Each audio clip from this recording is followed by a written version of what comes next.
Welcome to AFO Wealth Management Forward, a podcast powered by Arrowroot Family Office that's at the intersection of accounting, wealth management, behavioral finance, technology, and entrepreneurship. We help accounting firms and financial advisors grow their practice by going beyond the numbers as we learn from industry leaders and subject matter experts to discover the secret to their success. A podcast that highlights everything from the transformative power of AI to embracing the human-first approach of behavioral finance to help you understand the psychological and emotional relationships to money and meaning. Here is your host, Rory Henry, director at Arrowroot Family Office and author of Holistic Guide to Wealth Management. All right. Hello, everyone. I have another couple of great contributors joining me today for our latest book panel discussion. First up, let me introduce my friend, Loren Fogelman from Business Success Solutions. She's all about helping professionals shift from selling time to pricing for value. Loren, thank you so much for the contribution and joining the discussion today. Absolutely. Actually, Rory, I just want to say, I have your book right on my desk. Oh my gosh, I love it. I love it. Any promotion I can get, I'll take here. Shameless plug, right? Right. Shameless plugs, right? Awesome. Well, we got another great guest joining me, my friend Mike Maksymiw. He's the executive director at Aprio Firm Alliance. He helps small to mid-sized CPA firms advance client relationships, expand service offerings, and increase profitability. I know he's big on leadership and connecting people with resources and other people to provide great outcomes. Mike, thank you so much for the contribution and joining the discussion today. Oh, you're welcome. I was an honor to be asked, and it was great to contribute. And my book is just out of arm's reach away from where I am sitting as well. I love it. I love it. Awesome. Well, let's get things started here because as we outline in the book, helping folks have a greater return on relationship, a lot of that starts with pricing and value. So I'm going to kick things off with Loren here. I'd love you to start the conversation to talk about pricing and value and, really how that starts out with a mindset shift that needs to happen for practitioners who are looking to make changes to their practice. I think the first thing is that thinking about raising rates and actually implementing it is something that does not happen overnight, no matter what size your firm is, whether you're solo or whether you're in a mid or large firm. So it's something that you start to think about it and then eventually you will implement it. And with the smaller and mid-sized firms, I would say that it tends to feel a little risky. Maybe for some that tend to be very client-centered and are concerned with rocking the boat, it might feel confrontational, especially with their current clients. And as a result of that, they figured it's easier to maintain the status quo. So what happens is that they will maybe raise rates with new clients coming in because there's no history. But with the older legacy clients, they just leave things alone because they fear losing clients. There's some concerns about being challenged of how come you're going to be charging me more. And there might even be some imposter syndrome, wondering if they're really worth those increased fees. So I want to say that this is true for so many firm owners because they're so client-centered. And research shows that if you follow a proven process of raising your rates, you can retain 82 to 100% of your clients, especially if you're a client-centered firm. And one way to start creating that awareness is doing a client profitability analysis and really get the numbers in front of you of which clients maybe are profitable and which ones you might have actually been subsidizing and not even aware of it. Yeah, well, let's talk about profitability and numbers here. I'm going to throw it over to Mike. I know you are a numbers guy. You also, obviously know how to provide great service. So can you talk about maybe what Loren was discussing, maybe on that mindset shift that we need to have as practitioners? Yeah, it brings me back to when I was a tax leader and tax partner at a firm and trying to figure out, what should I fill my capacity with? I was always running at 100% capacity, and I'd have this great new project that we can make pretty good money on. I was like, well, where do I find the time in my schedule to go do it? And one of the things that we talk with our members about is you don't have to go from 0 to 100, right? You don't need to do everything for everybody all at once. You can take some step increases, and maybe you talk to some of your clients. You go, look, like I need to do this other project in March. I could do your tax return in June, and you're only going to go up 5% instead of the standard 20% that we're potentially raising rates. And if something weird happens, like we could do your return in March. But did anything weird happen? If you have that conversation with 20 clients, 2 of them were like, yeah, do it in March. And 18 say, June's fine. You go, all right, great. I just found the capacity in March for this great project I need. Yeah. You didn't move everybody all at once. It wasn't a whole bunch of difficult conversations. You had 20 conversations and 18 of them were fine. Yeah. Right. Like, so it's having real stories that Loren has like behind her, this like to lower the anxiety and the fear of what risk is really out there for the practitioners. It goes a long way to helping them realize that they don't just need to like blanket across the board everything. It's let me go pick 20 people that I know are probably going to be fine with this. Yeah. Let's start with some best practices, Loren, for having those conversations. Can you talk about, some first practical steps that practitioners can take to start having? Well, I think what you want to look at is the conversation is going to be a little bit different with new clients than it is with your legacy clients. Yeah. And with your newer clients, you want to switch from focusing on the work that you do and start to lead with what I call a value conversation and focus on the solutions that you offer. This means becoming aware of why they're reaching out to you, educating them about how you might be able to assist them, and then also understanding what it is that they would like to be able to do once those solutions are in place and the problems go away. So that's how you want to approach it with new clients. With older legacy clients, you want to be able to have a very similar conversation, but you already have some history with them and people don't like change. So It does. especially when it comes to increased fees. So you want to be able to let them know how you're making some changes to your business model to be able to better serve your clients and focus on not just the compliance side, but the relationship as well. And with that, then let them know that you're moving away from an hourly rate or invoicing over to possibly packages, and that the packages are solution focused. And then find out what it is that they want to achieve, why this is important to them, and then explain to them how the different packages might be a best fit for them. And come from a consultative approach of figuring out which is the best package for them moving forward, as opposed to just focusing on what might be your best interest too. So Yeah. it's a little bit of a different conversation, and also be prepared for some pushback or objections because some of your clients will have that. But others will say, this sounds great. We're just so excited that you're moving in this direction. When do we get started? So Yeah. a Well, little that's what bit of a different conversation. Yeah, it's outcome over hours, right? It's for those who are still billing by the hour. And as we discuss in the book, there's so many different services that you can add as a value offering, whether it's tax planning, right? Those that savings in here and now on saving in taxes, or estate planning.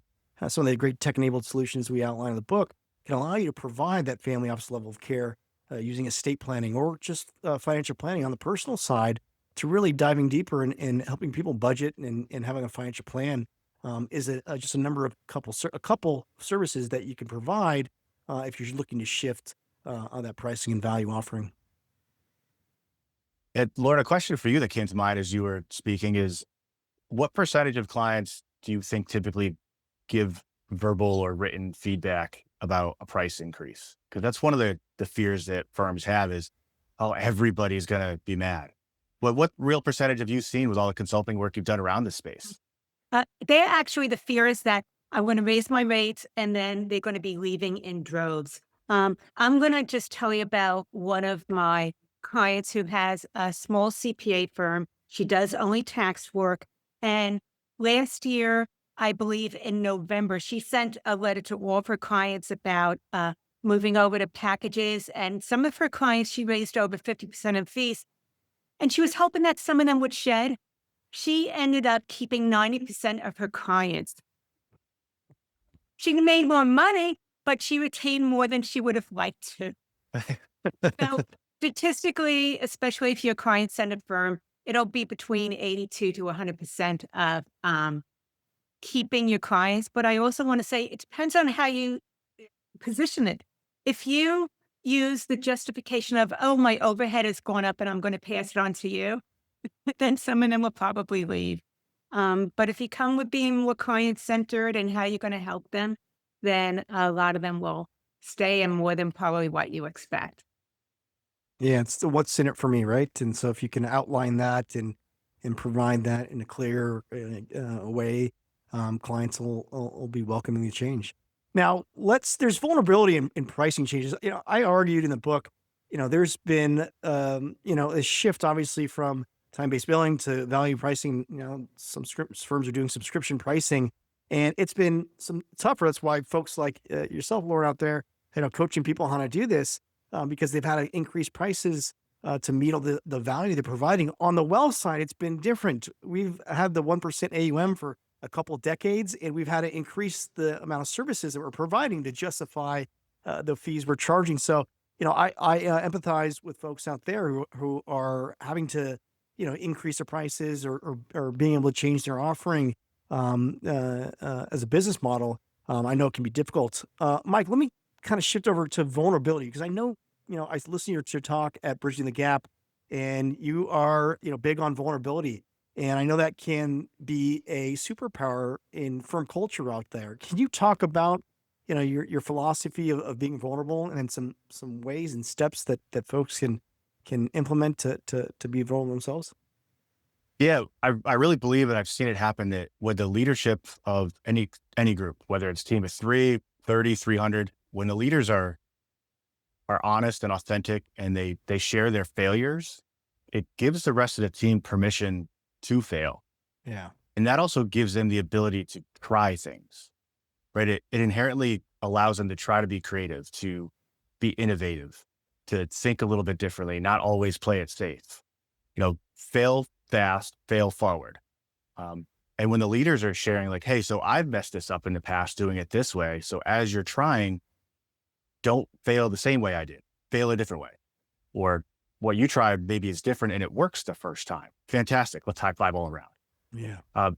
And that vulnerability isn't just in business too. It really, really helps when you're trying to build a team, especially a smaller one, and you're trying to get everybody aligned toward a goal, and you're personally vulnerable. You share personal histories, personal stories of ways you can empathize with someone's situation. Yeah. There's so many commonalities we have in humanity that you can generally say, I haven't experienced exactly that, but I think I felt similar when this happened to me. And I'm like, all right, cool. Like we're getting a deeper relationship in these 5 minutes. And now I feel like I can be my authentic self around you. Like I really show up and belong here each day. Yeah. Well, I'm going to throw this over to Lauren, because Lauren, you were a therapist, correct? At one time? Yeah. And you've obviously have the book there. And I'm big on the human first approach, and I'm really, finding out what clients want out of their lives, understanding their values, and then helping them meet those life goals and aspirations. Can you kind of talk about maybe the squishier side of advice that, I talk about, and ways in which we can, take the conversation from more technical to more transformational. So, we can really understand our clients on a deeper, more meaningful level, and hopefully, provide, better advice to them, because just we understand them, better. And I think that what you're really tapping into is having more holistic approach in how you approach and how you're working with your clients. But going back to what Mike was saying, this works with your team also. With your team, the money is important and the time that they're working is important, but there's other things that matter to them too. And if you can support those other things, you'll have a stronger team and a more loyal team. There'll be less churn. So it works inside as well as outside the business. And as far as what is meaningful to your clients, I find that when people are in a certain profession and you're talking with them, the money is important. They need the financials to be able to have a business and operate. But I look for what's behind the money that will make a difference. How is it going to increase quality, whether quality of working with the clients, quality of how they're running their business, or maybe even their quality of life.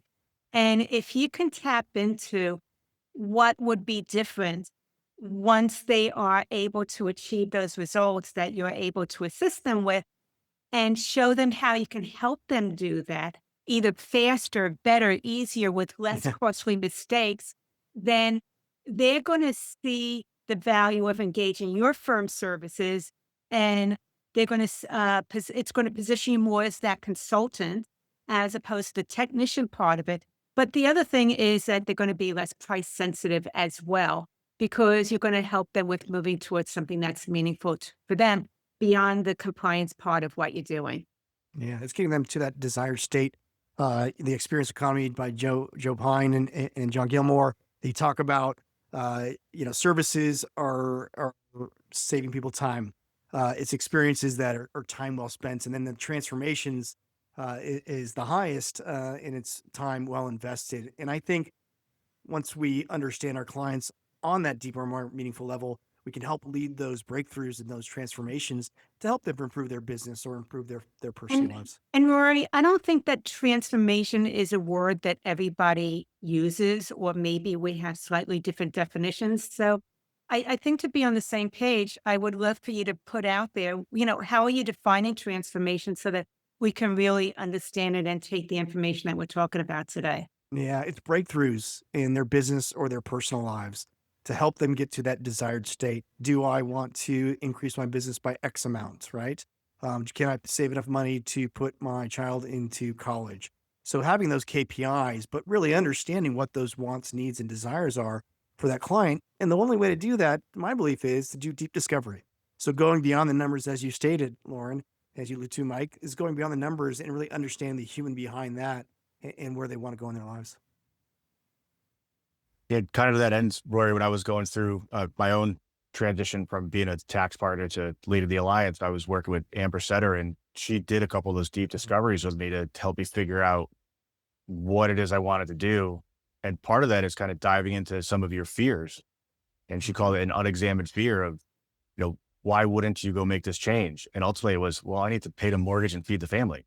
She goes, okay, you're really smart. You know a lot of people. You could probably do that. How much money do you need? You're an accountant. I was like, oh yeah. Put in a spreadsheet. I was like, oh, I could go make that much money in a month if I had to, which really gave me the time I needed to figure out like how to put the words around the impact I wanted to make on the profession, which ultimately ended up be here. But she really helped me strip that fear out of like, oh no, I'm going to be making nothing. She's like, oh, only for a short time, but not forever. No. And you leaned into that, Mike, and you have a wonderful story. And I know you are big on relationships and connecting people. Could you talk about, the work you do for the audience here on how you connect people with resources and other folks to provide great outcomes? Yeah. One of my favorite things to do in my role is to connect people that need stuff with people that do stuff. Yeah. I've got just like this ability to remember what people are really, really good at, especially when they describe it well. And I can remember it for a number of years. And if I'm at a conference like Bridging the Gap and someone mentions, I'd love to go stand up a wealth management prod inside of my firm, I would be like, dude, Rory's right here. We got to go talk to him. That's what he does really well. Like, and he does it awesome. Like, let's go have a chat. He's right here. And it's so much fun to like, just to see the joy on someone's face when they find a solution that works for them. And I built a decision tree at Aprio here around when we're connecting people. We talk about what's in your firm's best interest, what's in your client's best interest, and then what's in Aprio's. Yeah. And you break something difficult down into those steps. You're like, look, if what you need right now, if Aprio can do it and someone else can do it, but your client's need is different than what Aprio can provide, let's get the best resource in front of you. Let's go build that trust. Let's build the relationship. We're going to be talking together for 5 to 10 years. Like, I want you to call me next time too. And Mike, I want to say being a connector like that has so much value. And by doing that, I think it comes back in exponentially when you do something like that, when you're generous like that. And it does, because to be honest, I didn't even know what Aprio was when I was looking for a job. One of my friends connected me with someone at Aprio. So it did come back in spades. And like, I have so much good karma to go put back into the profession from all the people that helped me out. And it's so much fun to do because everybody's getting what they need out of that. They're all winning. Yeah. Speaking of the profession, Mike, because I know you're big on this, and so am I, and Lauren as well. We are constantly trying to drive the profession forward, and it's done by an army of people that have made adjustments in the past, and it's kind of what we inherited, but kind of what we're moving forward. Can you talk about how folks out there can take part in the change? What can they do? What are good ways to get started? Yeah, I think some good ways to get started are go follow a couple of disruptors on LinkedIn and read their last handful of posts from the last few months, see who's commenting, connect with them too. Um, but we saw it at Bridging the Gap a ton, right? A student like Chayton Farley comes on and he went to the conference last year, met 5 or 6 people. He met 20 more this year. Like he just keeps getting connected and connected and connected. And everybody is so warm and welcoming. Like it's not an exclusive group by any means. And there's so many various ideas of what has worked. So when you're trying to build your thing, it's not, well, here's the prescription. I follow these rules. It's no, like I could do it any of these ways that matter to me. And I can go, build what I want the way I want and have the impact I want. And the relationships are what drive that, because over a course of a career, like things are going to change. Someone else is going to come up with a different idea. Lauren's going to help us out with different ways to price than we inherited. Like they're all different ideas and concepts that we can go implement in a relatively safe way because we've already seen someone else be successful at it. Yeah, and I think, this, I believe it's probably the golden age of the profession right now. Obviously, the pandemic accelerated things. Private equity has also obviously accelerated change and transformation. Mike, I know Aprio did take on some private equity investment. Can you kind of talk about, maybe the pros and cons of private equity in the profession and what you see moving forward? Yeah. So on a day-to-day basis, what it's done for us is allowed us to go make bigger investments, bigger splashes. We just acquired a company called Time Credit to help with our AI investments. We acquired the Professional Services Plus Alliance from RSM to join our team, which 10x'd the number of people and firms within our alliance. Wouldn't have been possible without an outside investor. Would have been really hard to go ask the current partners to go invest that much money in something like that. And it's made us look at the business differently. Not an operational standpoint. Nobody's telling us how to go do tax returns or audits. Right. But, are we building value for the enterprise? Are we making Aprio itself more valuable to not only the partners who have invested, but the investor who has invested? And then that helps drive, future growth, because as Aprio is growing, we're attracting talent coming across, right? We can get lateral partner hires who are experts in an area, and now we can serve more specialty areas. And that drives the ability for me to go connect firms in disparate parts of the country with a known resource that knows what they're doing to help their client when they need it. So to me, it's more resources to go connect folks to that are vetted and awesome at what they do. And a new way of looking at what are we building and why. Yeah. When I grew up, it was, I'll sell your firm for 1x revenue. Someone will buy it. Yeah. And now, Loren made this point before, like, what does your client base look like? Is that something that younger folks want to go work on for the next 20 years of their career? Is it going to be interesting, intriguing, challenging enough for them to go do that? Yeah. I mean, Seth and Randy Crabtree and Hank did the benchmark survey, and some of the things that stood out were folks are looking for challenging work, and they are looking also wasn't necessarily the amount of hours. It was, am I doing something interesting? Am I a place where people care about me? And a lot of that stuff starts with pricing the relationship properly and providing value so you can be able to pay your folks properly. And then in turn, obviously have the technology, and provide, great value and great outcomes for clients. So I found it pretty interesting, how the profession is, changing here, and, folks are looking for challenging and new work that's interesting. Yeah, they really are. And when I'm talking with our firms around the country, every now and again, we'll get an older school partner who's like, oh, I need to be able to see the kid in her seat in order to make sure I know what she's doing. Why? No, you don't. Like, she went through all of her accounting classes. She passed a really hard exam. She does good client work. Like, the number one pillar in our profession is integrity. Why don't you trust her just implicitly? Like, Yeah. you hired her. Like, we should trust that these are fully grown adults who want to do good work. And as long as we're giving them those opportunities, they're going to surprise us with what they could do. Right? If you give them a shot, I love taking, younger staff and just being like, okay, here's the general outcome that I want. Can you tell me how you would do it? And they're like, really? Free reign? I'm like, yeah, with help. I'll Yeah. guide you where I can. I'll come check in, but like, yeah, tell me how you would go about doing this. And then they're like, they're doing their thing. Like, Yeah. whoa, that is such a better way. Could you show me what you did? Cause I want to learn. Yeah. Well, let me throw over that to Loren. How has the experience been when working with younger practitioners there? What are you seeing as far as a shift in how they're doing their work? Well, I think that they're more tech savvy. So they want to have more tech and they're more open to the AI solutions that are out there. And I think the other part of it is that a lot of them, especially if they have young families, they want to be able to have the flexibility of going to their kids' baseball game or even coaching baseball after school, as opposed to having to not be involved in those things because they have to be in the office. Well, one of the things I was thinking about as Mike was talking is so many of these firms, the trend is moving away from time-based fees over to value pricing for on how they charge their clients.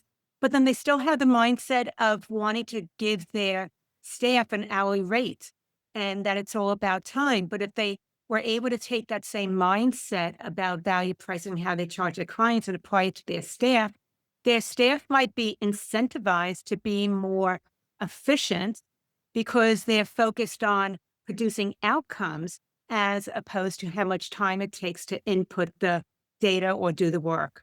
Yeah, it's alignment and incentives. Right. Mhm. Mike, you want to comment on that? I do. Cause I had this great manager when I worked at Markham. She was in New Haven and I gave her a project and I was like, all right, look, I want to build a client $4,000. Yeah. Your budget's around 16 hours. That's to give you an idea of how long it should take you. It's fine if it takes 20. But if it takes you 12, like that's amazing. I'm still going to bill $4,000. Mhm. Like, and then if it takes you 12, tell me what you did to do it in 12 because it took the last year's person 20 and I want to be able to teach other people how to do that. I said, and here's the kicker. Next year, get a different staff on it and you run it. She was like, you would do that for me? I was like, I'm not doing that for you. Like you're earning this and I believe you can do it. And I need you to go replace me. I want to go do something else, but I need someone to do my job. Yeah. So like, I believe you could do this. Here's your test run. And here's what I see happening. She got it done in 13 hours and it was ready to deliver to a client. Yeah. And she goes, can I do more stuff for you? I'm like, you got a full schedule. She goes, I want to work on more of your stuff. Schedule me on more of your stuff. That's Yeah. great. Yeah. And that's why I argue as AI continues to evolve here, if we look at that relationship and the amount of services we can provide, both on the business and the personal finance side, AI will take over a lot of that work and we'll be able to do more strategic advising for businesses, for people's personal finances, because we'll know so much more about those clients, the debits and credits, and also between those, transcripts of those meetings, you can unearth opportunities, unearth concerns and fears or hopes through those transcripts because the AI will be identifying certain words. And so see patterns. And so, as we move forward here, the AI enabled advisor is just going to be able to provide so much more value to that client. So, basing things off of time just really doesn't make too much sense anymore. My feeling with that, Rory, is that anywhere that someone is touching a keyboard, there's probably a software AI solution for it. It could be Yeah. delegated to someone at a lower pay grade that's junior to them. Yeah. I agree. Mike, let me throw it over to you, about this AI talk. Obviously, we go to conferences and it's, talked about quite frequently. What are your thoughts? What is Aprio and the Alliance doing as far as advising firms on different solutions out there and how to adopt AI? It's the latest technology tool that's going to help us be better at the part of our job that our clients want us to do for them. The clients don't care that we can put repairs and maintenance on line 7. Yeah. They don't, but they want to know like, all right, holistically, if I look at my last 3 years tax returns, like what's going on? What am I not seeing? Yeah. So when we could use technology to help us do the rote and repetitive parts of our job, it frees us up to do more of this. Even with Copilot running in the background of this meeting, perhaps like we get to focus on each other's facial expressions, our body language, because I don't have to take notes and miss seeing your face, Rory. I can watch you. I can see if you're disengaged. I can see if a question made you, do a little body tick. I'd be like, wait, let's follow up and go a little bit deeper into that one. There was something there. I don't know what it is because I don't worry about taking notes. So we can be more present and more advisor and holistically human in this meeting. because I know that something else is taking my notes for me. Yeah. And a lot of times it's usually the surface question or the surface issue that people come to us with is usually not the main concern. There's always something deeper. And so if we can leverage technology and AI tools, solve a lot of the menial task and have opens us up to ask more deeper, more meaningful questions to really get at the heart of what people need. Well, So even in an area, go ahead, Lauren. go for it, Mike. I was just say, even in an area like tax research, we're having a conversation today around it. The number of managers and partners at Aprio using it to ask real questions and get cited codes on what to do. Because the client doesn't want the tax memo. The client wants the tax memo to say, I can do the transaction with the outcome I want. Yeah. So, right. So if we can use some of the technology to document yes, we're good, we're in compliance, we followed all of our rules, so that I can explain to you, Rory, like, yes, that transaction you're contemplated can happen the way that you want with this outcome. You need to do these 3 things in this specific order though. You go, okay, cool. I have instructions now. I can go execute my transaction. Yeah. That's what you want out of that particular relationship. You don't need the 47-page memo. I mean, you need it, Right. but your value there is when the IRS knocks on the door, you hand it to them and you go, see, I'm good. Yeah. And we're going to get to the point here where these different service offerings aren't working in silos. They're all collaborating with each other to make sure that that client is receiving the right advice, tax efficient advice, great business advice, great estate planning advice, insurance advice. So these systems are beginning to start working with each other, as I talk about in the book with a virtual family office. Really, what was for the ultra high net worth can now be had by even the everyday client out there. Cool. All right. Well, let's wrap things up here with some final comments, Lauren and Mike. Is there anything you want to leave with our audience today? I think that I'm just going to say for any firm owner that's listening is that there are ways to be able to elevate the way that you work with your clients, to be able to advance things moving forward, and that moving away from time-based fees is in everybody's best interest. And it's very aligned with client-centered firms, because now instead of looking at your time and your costs and your operational expenses to be able to come up with a price for your clients, you now are looking at the client and what they value and how they benefit from your service, and then pricing according to that. So it's very aligned with client-centered firms. And the bottom line is that with AI and software, as you get more efficient, you get faster. So you're going to be able to have clients be more profitable as opposed to getting punished because you put in speed things up. I like it. I like it. And I'll throw it over to you, Mike. Yeah. And, furthering on Lauren's points, you're going to help the clients go achieve what it is they want, right? It's not just growing the business and being more profitable just for the sake of being more profitable. It's what are you going to do with that? And as you're helping your clients do that, you're doing the same thing in your business. It's how am I going to reinvest the additional profitability that we earned in our firm? Is it I want to be able to pay employees more? Is it I can have an impact in my community? Whatever it is that matters to you, like what's the why behind the extra profitability? You get 2 bites to the apple, one with all the clients and one with your own success too. Yeah. I love it. I love it. All right. Thank you two so much for joining the discussion today. If anybody wants to learn more about what you're doing, what's the best way to do so? I'll send it to Lauren first. Well, I have a free resource. If you want to be able to increase your rates so that you move into value pricing, then you can go over to businesssuccesssolution.com/raise and get that free resource on how to be able to implement that into your firm. So that is a best way to get started with what it is that I have to offer. I love it. I love it. All right. And Mike? And if you're looking for resources that you want or need, and you're looking for a connections, whatever is that thing that you need, Aprio firmalliance.cpa will get you where you need to go. Or you can find me on LinkedIn and I'll connect you with what you need. All right. I appreciate it. Thank you two for coming and discussing this today and for the contribution to the book. I really appreciate it. Thank you so much. Yes, Rory. All opinions expressed by Rob Santos and Rory Henry on this website podcast interview are solely their opinions and do not reflect the opinions of Arrowroot Family Office LLC or their parent company or affiliates, and may have been previously disseminated on television, radio, internet, or another medium. You should not treat any opinion expressed by anyone as a specific inducement to make a particular investment or follow a particular strategy, but only as an expression of their opinions. Past performance is not indicative of future results.